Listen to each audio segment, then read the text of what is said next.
about a month ago, might have been a little bit more than that, Patrick McHenry said in this studio that October is going to be a doozy. He might have used a different word than that, but he's with us now. Bloomberg politics contributor, former Republican congressman, chair of the House Financial Services Committee, Speaker pro tem, the only in American history. Patrick McHenry, great to see you. Thanks. It wasn't doozy. It was off camera, and it was more colorful language. I thought that was right, yes. Therefore, I could have said anything, and they would have believed me. But it's coming true. When you see Mike Lawler standing in front of Hakeem Jeffrey's office with a piece of paper to get into a shouting match for the benefit of the cameras, tells us we are where? Not yet at the negotiating table. The performative it's stage. It's a performative piece. The only thing that brings policymakers to some resolution is pain. And the announcement, it's not goodwill. Everybody's like, oh, everybody's going to come together with their disagreements, and it's going to be goodwill that gets out of a shutdown. It never is that. It is the party that instigated it has to take the pain in order for us to get out of it. That's where we are. Usually it's been Republicans. This has been a much more chill shutdown in terms of what's happening here in D.C., like the rhetoric here in D.C., and it's because the Democratic Party is traditionally the defenders of federal employees and the federal government and federal regulatory powers. They're the ones that have instigated the shutdown in the name of a health care battle, right, a health care policy, but they've instigated it. They've been very muted about the effects of the loss of government services. They're usually the ones that are first at the press. And now you have Republicans who traditionally believe that we need to pare down the federal government, not spare anyone in the federal government. They're the ones that are saying, well, look, we need to try to make this work for as long as we can. So you see some agencies are still open because they have account balances.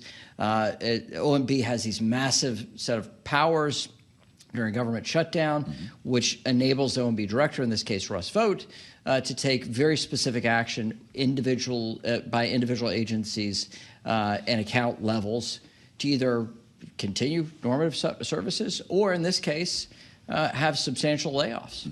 So, Mr. Chairman, we had House Speaker Mike Johnson on the other night, and Joe, try as he might, did not help resolve the shutdown that evening. But one thing he did ask the Speaker was, why not just schedule a vote, as the Democrats have been asking for, and the shutdown? That's obviously not in his political will to do. He was saying it was not in his process capability to do. How do you unpack that? Take us behind the scenes. Could he do that, and would it be in his interest at all? Two things can be true at once. And in this case, Mike can be correct and Joe can be correct. Wow. So, yes, I love Washington. Everybody wins. So what the Speaker has said is we've passed a continuing resolution. That is a normative act in D.C. Unfortunately, since the 52 years we've had this budget process, we've failed most years to follow the budget process and the law. But a continuing resolution is now the default in the fall. What the Democrats say is we have to, in order to reopen the government, you have to have this expansion of health care benefits into next year. And what Republicans have said, if you want to have a debate about this, let's have a debate about it, but we should not hold the government hostage. Now, the last government shutdown we had, it was flipped. It was Republicans saying we're going to hold a hostage and Democrats saying, no, well, once you reopen the government, we'll have that conversation, right? So these roles are completely reversed and scrambled. The process in the House would require us, the House initiating a new bill, going through the Rules Committee. There are not the votes on the Rules Committee to pass what the Democrats have requested, which is about $200 billion of new spending for next year on health care in order to reopen the government. That is a really large bid just to keep the lights on for 6 weeks. It is an absurd bid. In order to continue the Obamacare subsidies for 1 year, that was the original debate here, it would cost about $26 billion to keep the government open for 6 weeks. I mean, these are big numbers. And so what the Speaker said is, look, we'll have that debate, happy to have the debate, but I'm not going to go originate a piece of legislation in the hopes my Democratic colleagues will then adhere to their rhetoric about why we have the shutdown. Okay. That said, we also talked about back pay. Oh, yeah. The president really started something here. Hey, listen, he said, maybe not everybody gets back pay, to the point of saying some don't deserve to be taken care of. And I asked the speaker about that, and he said, well, there are a couple different legal interpretations of that law, because we all thought the 2019 law made clear that they had to be paid back when they were brought back from furlough. Are we really making this a jump ball? Is that good politics? Before 2019, the law changed. It's always been a jump ball. Yeah. It's always been a jump ball, an open question whether or not federal employees will get back pay. Okay. However, history has shown at every government shutdown that has ever occurred in the last century, they've gotten back pay. So these are federal employees that have signed up to do a job, and it is not their fault that the government shut down. It's not their fault that Congress can't get their act together. So I believe that Congress will have the sense to pay all federal employees for back pay, number one. Number two, I don't think there's clear debate. I don't think this is a debatable thing. The law is very clear that this is what will happen. It seems like and number three, you have the filibuster in the Senate, which means the Democratic minority controls whether or not the government is open. We have a shutdown right now because Schumer has the votes to withhold, to filibuster, and to stop the bill being taken up that passed the House to keep the government open. I don't think the Democrats would come to the table unless there's back pay. So there's a waterfall of things that are true here. I think if you're a federal employee, So this is a distraction. Yeah, it is a distraction. Now, the pain of the rifts, that's real, and there's a massive amount of not legal uncertainty, but definitive certainty on the power of OMB to take these actions in a governmental shutdown. That should be concerning to Democratic leaders on the Hill. Absolutely. So, Mr. Chairman, you correctly predicted this would be a mess a while ago, so I'm going to ramp up the pressure on your predictive capabilities. But next week, when we're looking the days ahead, we've got the military paycheck issue as well. Is this going to be resolved next week, or is this something that waits until after the shutdown, whenever that is? And I'll take the over. I'll take the over. And every offer that everybody's that presented me with a date, I've taken the over. I think the backstop of this is Thanksgiving. I think we're going to have a lot more pain before this thing gets resolved and people come to their senses. The fact is that you've already seen Schumer lose 3 Democratic senators. It hasn't spread beyond that. But as the pain ramps up, I think Democratic politicians in the Senate will come to the negotiating table. I think we'll have a reopening, and then we'll have a debate about health care and extending some of these subsidies, and then we'll have the longer-term funding for the federal government. But it's going to be choppy waters. This piece of paper is going to be junk soon, though, right? November 21st, who cares?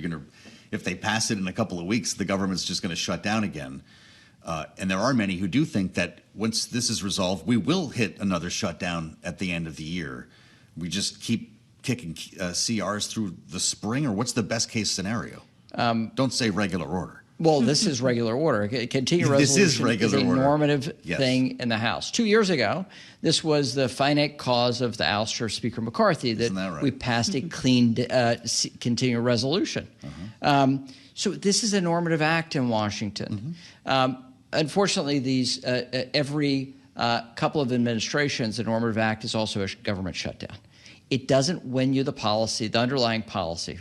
It does elevate your party in a political fight, and this is not about the policy. It is actually about politics. Schumer is getting hammered on late-night TV like never before. Jon Stewart, who I don't frequently quote, called him a flat tire. I mean, these are very insulting saw that things. Sketch. That was a bad joke, the KF. I mean, there are a lot of bad jokes on late-night TV. Don't get me. I'm not going to get into that. No, I mean the Schumer joke that got him in hot water there. Like but Schumer's in this fight because he looked feckless and weak in March and is now trying to look like he's given a valiant fight to his Democratic base. Hakeem Jeffries is doing the same thing. So those fights, that physical confrontation you almost saw on Capitol Hill, is trying to elevate Schumer and Hakeem Jeffries, Hakeem Jeffries to the speakership, Schumer to the majority. They need to show a fight against President Trump, and they have very little power to do it outside of a shutdown. If a Democratic member had done that, would we be talking about censure? Oh, for sure. For sure. I mean, look, all this stuff, all these performative acts are fun and games until somebody opens the door. And that is always the case, right? You're like, I'm going to go fight with somebody. And you're like, well, you're on a TV. I think they're in the 2 rooms behind you, right? Why don't you go just talk to them instead of yell on the screen? So as far as the pressure points, though, you mentioned Thanksgiving. I wonder if part of that timeline is the flights issue. Are we seeing enough pain on flight delays, air traffic controller shortages, that sort of lane that the American public cares about to have a change in the negotiations? Yes, and this is about, again, the nature, the timing of the reopening will be based off of pain and how that maps out. And you can't predict what the pain will be like for either party in a week's time. Now, I think the Democratic Party is the one that has to fold in order for the reopening to happen, but you can see different movement based off of who is deeply influenced by their constituents feeling pain, or frankly, they go to the airport and they can't get on their flight. That is a form of pain for those of us that travel. So you're still looking at Virginia, Maryland, with the big concentrations of federal workers to maybe crack and join the jailbreak? Yes, but those senators, the Democratic delegation there in the Senate is, Warner and very Keene are going to locked go in. there, right? Yeah. So Van Hollen, not so much. No, but you also don't know how these federal employees map out. Like if you're talking about air traffic control, disproportionately they're located in Oklahoma. Okay. There's not a single Democratic federal office holder from the state of Oklahoma. So you don't know how these things are going to model out. Really interesting. You also don't know how that Oklahoma delegation is communicating with the OMB Yeah. to ensure that their people are paid. So there's all this subtlety that if you're in charge of the OMB, you can either met out pain to your opponents or help your friends. And in this case, I think OMB is being quite adept at being targeted on who they're sharing pain with, Yes. and targeting who they're helping and maintaining account balances where they need to help people. Speaking of mapping out, it'll be really interesting to see where these all land. I don't know how long it'll take before we have that data, but we'll, of course, bring it to you here on Bloomberg. Patrick McHenry, Bloomberg Politics contributor, former Republican congressman. Great to have you. How often when you're on the plane, they recognize you're the guy who replaced Kevin McCarthy? Zero without a bow tie. I don't. Okay, well, that's a good answer. And you brought it with him today.